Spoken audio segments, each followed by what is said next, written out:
LCM और HCF के basic concept के बारे में देखेंगे कि आखिर एलसीएम होता क्या है और एचसीएफ होता क्या है। यहाँ पे एलसीएम इसलिए बोलते हैं क्योंकि इनमें जो मल्टीपल्स होते हैं ये सबसे छोटा होता है। सबसे बड़ी बात, एलसीएम इसलिए बोलते हैं लोएस्ट कॉमन मल्टीपल क्योंकि इनका मल्टीपल क्या होता है, सबसे छोटा होता है।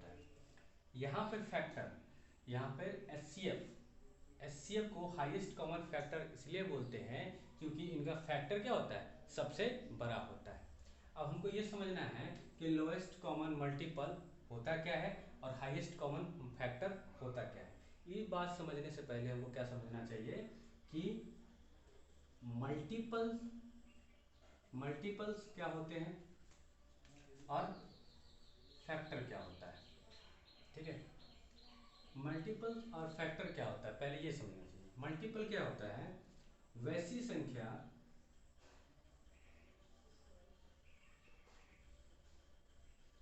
जो दी गई दो या दो से अधिक प्रत्येक संख्याओं से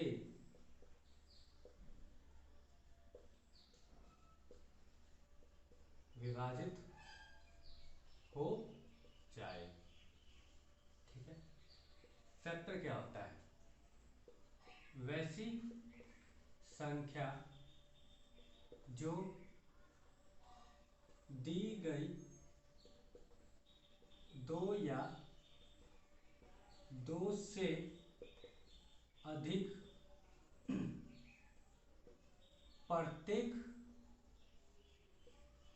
संख्याओं को विभाजित कर दे। यहां देखो, हो जाए और ये कर दे, विभाजित हो जाए और विभाजित कर दे। जो विभाजित हो जाएगा वो क्या होगा, हमारा मल्टीपल होगा, और जो विभाजित कर देगा वो क्या होगा, हमारा फैक्टर होगा। क्लियर है। अब इस बात को हम समझते हैं एग्जाम्पल से। एग्जाम्पल के लिए लेते हैं 10, 20, 30, 40। ठीक है, हम क्या बोले कि एग्जाम्पल ये 10, 20, 30, 40। अब हम क्या बोले कि 120। ठीक है, 120 संख्या जो है 10 से भी डिवाइड होगा, 20 से भी होगा, 30 से भी होगा और 40 से भी होगा। हम बोले आपको कि 120 से छोटी कोई भी ऐसी संख्या नहीं है जो इन सभी अंकों से क्या हो, 10 से भी, 20 से भी, 30 से भी, 40 से भी डिवाइड हो। हम बोले कि 120 ही सबसे छोटा संख्या है जो दी हुई संख्याओं से प्रत्येक से डिवाइड हो। ठीक है, तो ये क्या है, हमारा सबसे छोटा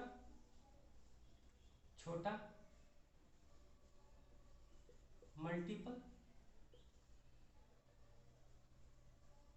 सबसे छोटा मल्टीपल। इससे छोटा आप ढूंढ लो, 100 लो, 100 लोगे 10 कटेगा, 20 से कटेगा, 30, 40 से नहीं कटेगा।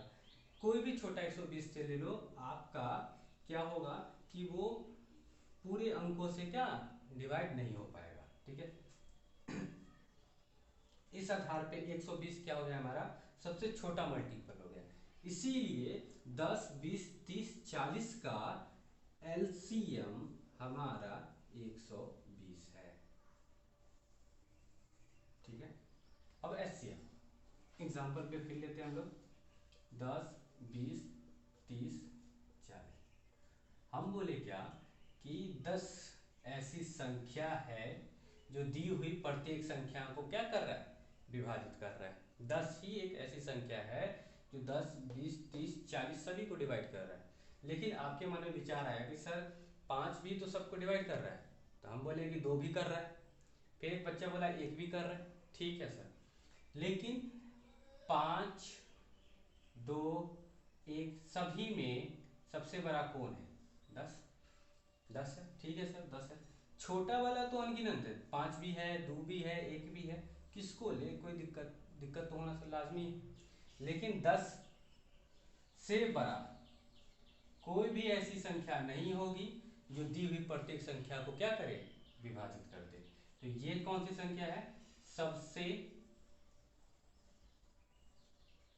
बड़ी संख्या है, ठीक है, जो सभी को विभाजित कर रही है, ठीक है। तो इस आधार पे ये जो 10 है हमारा क्या बन गया, HCF, यही हमारा 10, ये HCF हमारा 10 हो गया और LCM हमारा क्या हो गया, 20 हो गया। LCM का मीनिंग क्या हुआ कि जो हमारा 10, 20, 30, 40 का LCM अगर हम 120 लाए हैं तो इसका मीनिंग ये होता है कि 120 से छोटी कोई भी ऐसी संख्या नहीं होगी जो इन सभी से विभाजित हो जाए। हाँ, इनका आगे चल के फैक्टर होगा, सॉरी मल्टीपल होगा, 10, 20, 30, 40 के आगे चल के मल्टीपल हो सकते हैं कि 240, 360 डिवाइड हो, इन सभी से हो जाएंगे, लेकिन 120 से छोटी कोई संख्या नहीं होगी जो इन सभी संख्याओं से डिवाइड हो। एलसीएम का मीनिंग होता है यही कि इससे छोटी कोई भी संख्या नहीं होगी जो दी हुई संख्याओं से डिवाइड हो। फैक्टर का मतलब क्या है, एचसीएफ का, इससे बड़ी कोई भी ऐसी संख्या नहीं होगी जो दी हुई सभी संख्याओं को क्या कर दे, विभाजित कर दे। उम्मीद है कि आपको एचसीएफ, एलसीएम, मल्टीपल और फैक्टर इन चारों के कंसेप्ट समझ में आए होंगे। अगर आपको ये कंसेप्ट अच्छा लगा हो तो हमारे चैनल को सब्सक्राइब करें और जितना हो सके उतना शेयर करें। और बात रही कंटेंट की, तो इस चैनल पे आपको हमेशा ही कंटेंट मिलता रहेगा।